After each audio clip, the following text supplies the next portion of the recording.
dit que le premier ennemi de l'homme noir, c'est l'homme noir d'abord. Parce que si l'homme noir n'avait pas ouvert sa porte, ne continue pas d'ouvrir sa porte lorsque l'ennemi toque pour venir en finir avec sa famille, cet ennemi n'aurait jamais la chance de faire ce qu'il a fait à notre continent.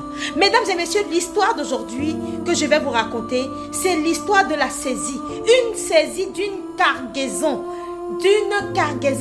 importante de tenues militaires destinées aux organisations terreau qui ont fait coalition au nord du Mali dans le but de déstabiliser notre pays, dans le but de déstabiliser notre confédération.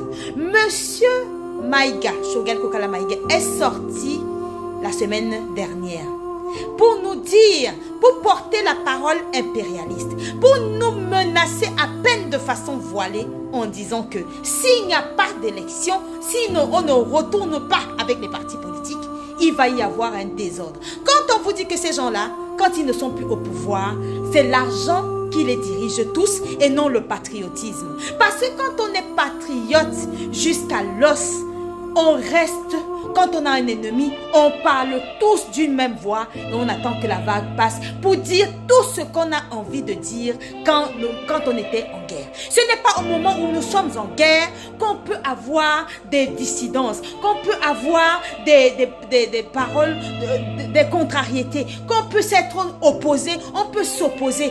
Il n'y a qu'à voir ce qui vous enseigne à vous-même la démocratie.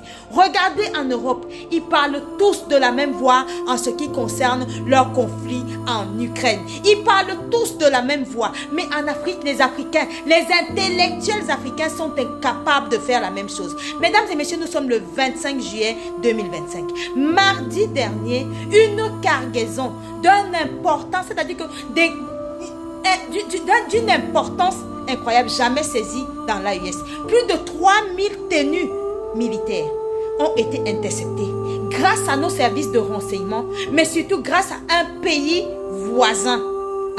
voisin dont on a tué le nom et je peux supposer qui est ce pays. Son nom doit commencer par le T, ça c'est sûr et certain.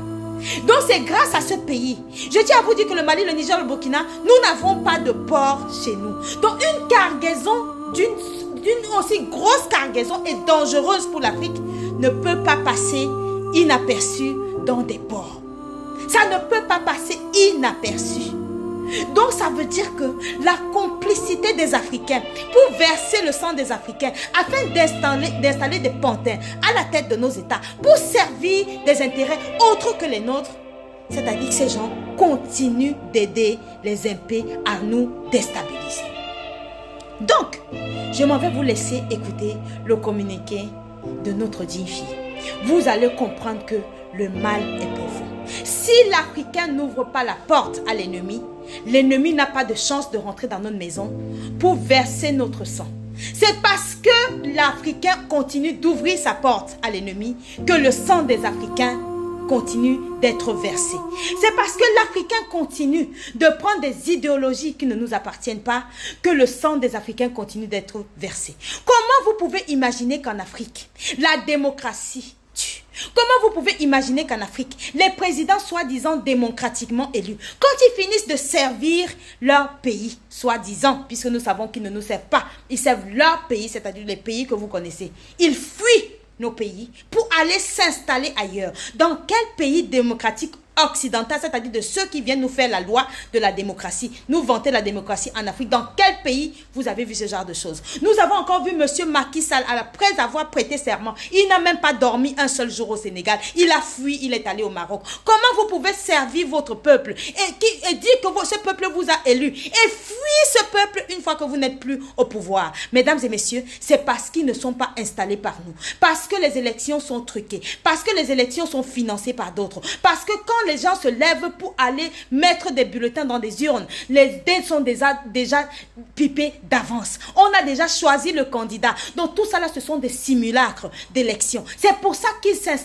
insistent, ces politiciens, à rester au pouvoir. Parce que c'est un ordre qui vient de l'au-delà, qui vient d'ailleurs, pour pouvoir les installer dans nos pays, pour pouvoir les installer et leur donner toutes les manettes. Et quand les élections arrivent, c'est une période de manger, c'est la mangeoire pour eux, puisque les élections sont financées. Donc ils reçoivent de grandes quantités d'argent qu'ils distribuent entre eux et leurs familles. Donc c'est pour ça qu'ils osent parler d'élections. Ils ne sont pas élus par nous, ils sont choisis par les autres et imposés à nous sous le couvert de la démocratie. Donc c'est pour ça que l'Afrique souffre aujourd'hui, parce que tout ce que nous avons appris, tout ce qu'on nous a apporté ne vient pas de nos tripes, ne vient pas de notre culture, ne vient absolument pas de notre peuple. Ça vient d'ailleurs pour venir s'installer chez nous afin de donner le pouvoir à une minorité qui nous maintient les chaînes au cou pour pouvoir nourrir une minorité occidentale avec justement grâce à nos ressources. Donc écoutez ce qui se passe. Sans les pays de la CEDEAO, l'AES aurait déjà vaincu depuis très très longtemps le terreau. Donc je tiens à vous le dire, nous n'avons pas de port, donc une cargaison pareille ne peut absolument pas passer inaperçue. Elle passe inaperçue parce que les Africains ont fermé les yeux sur la douleur de notre peuple dans le Sahel. On écoute notre reine. Merci beaucoup. L'état-major général des armées a le plaisir d'informer l'opinion nationale et internationale de la saisie d'une importante quantité de matériel destiné à une organisation terroriste agissant au Mali. Le dit matériel est composé comme suit: 20 canons pneumatiques avec leur appareil de recharge, 4000 turbans, 3280 paires de rangers, 4000 tenues treilles, 100 tenues couleur kaki, 4040 macarons avec inscription du groupe terroriste, 1040 écussons avec l'inscription du groupe terroriste, 20 cartons de chandail. Ces équipements qui étaient cyniquement destinés à renforcer la logistique des terroristes ont été confectionnés dans un pays d'Asie puis expédiés dans un pays de la sous-région. Cette importante saisie a été possible grâce à une parfaite coordination entre les services de renseignement des pays de la Confédération des États du Sahel, AES, appuyés par un pays frère.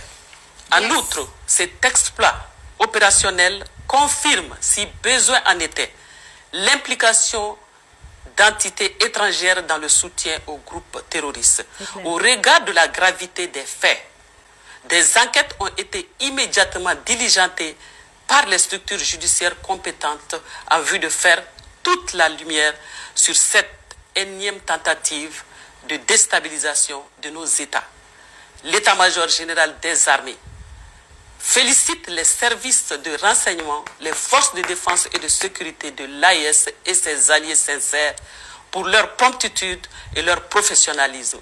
Il rassure qu'aucun effort ne sera ménagé pour le retour de la paix et de la quiétude auprès des populations. Et bien entendu, TikTok ne coupe pas ma voix sur cette partie parce que j'ai déjà fini ma vidéo. Je me suis rendu compte que cette partie, TikTok a coupé ma voix dedans.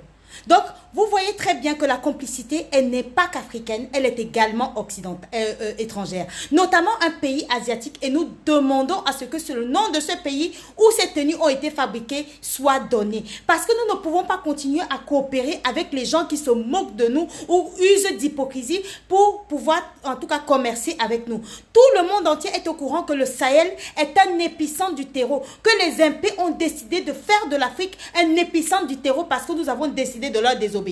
Donc nous avons besoin de connaître le nom de ce pays-là et si possible couper les relations diplomatiques avec ces pays. Donc mesdames et messieurs, vous voyez la dangerosité des pays de la CEDEAO. S'il n'y avait pas la CEDEAO, il y a longtemps que nous aurons déjà vaincu, en tout cas les pays de la CEDEAO, vaincu ce phénomène. Donc si ce phénomène perdure, c'est avec l'approbation de certains Africains qui ont décidé de fermer les yeux sur la douleur de notre peuple. Mais qu'ils soient sûrs d'une chose, nous allons les vaincre.